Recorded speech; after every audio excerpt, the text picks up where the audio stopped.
Initiating moisture.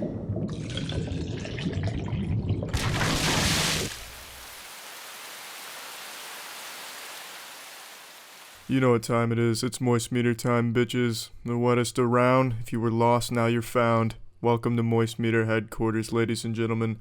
Today I saw Wonder Woman, and it was good. And it doesn't matter what I think of it, because you're going to see it regardless. We all know that. But it's my duty as a professional moisture content analyst to analyze this movie thoroughly and put it on our patented moist meter. So the battle between Marvel and DC movies hasn't exactly been a battle, it's been more of a fucking slaughter because DC's movies have been just absolute dog shit, just blowing rectal flaps, especially Suicide Squad. To most people, DC stands for don't care, because no one gives a shit about their superhero movies because now they know that they're not very good. However, I'm happy to say they've turned it around with Wonder Woman, and it was actually pretty fantastic. If you've seen a superhero movie at any point in your life over the last 25 years, then you should know what to expect out of Wonder Woman, and it does what you expect it to do, and it does it very well. There's no need for me to get into the nitty-gritty titty here. I don't need to urethral swab every aspect of this film. It was just an overall good film. The action was surprisingly unique. Every single fight scene was pretty fucking badass. It wasn't like a Transformers movie or a modern action movie where there's a whole bunch of cuts and shit and you can't really tell what's going on, or in the Transformers case, just looks like two fucking Coke cans slamming against each other.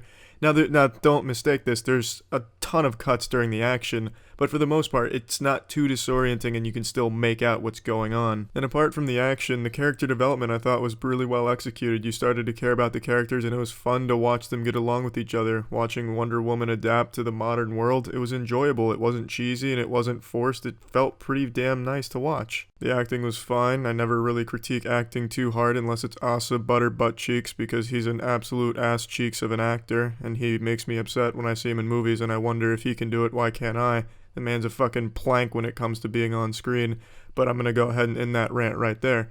Acting was fine. There was no glaring issues or bad acting anywhere. The story was a cliche superhero one. I have no problems with it. Bad guys got a big bad weapon that could destroy the world. Gotta stop them. So Wonder Woman and the team, they get together and they take it down. I don't mean to spoil it, but that's just kind of how it works. But the movie doesn't shy away from getting pretty dark. There's no real twists and turns or anything, but the movie does get very dark with some innocent people getting killed, some war horror, and it's pretty dark, and that's kind of the vibe DC's been going for with their DC movies.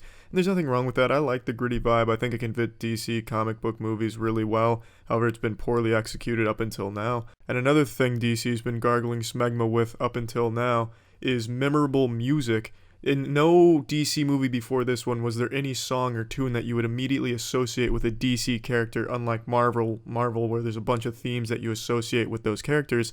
This one, they actually had a pretty decent score for Wonder Woman. She had her own little nice theme. I mean, overall, the movie was just solid. It didn't do anything extraordinary or something incredibly amazing, but it was a very enjoyable experience and by far the best DC movie that's been made yet. That's a definite plus for me, because I've always been a big fan of the DC comics, and I would love if their movies weren't just a pitiful joke in the movie industry.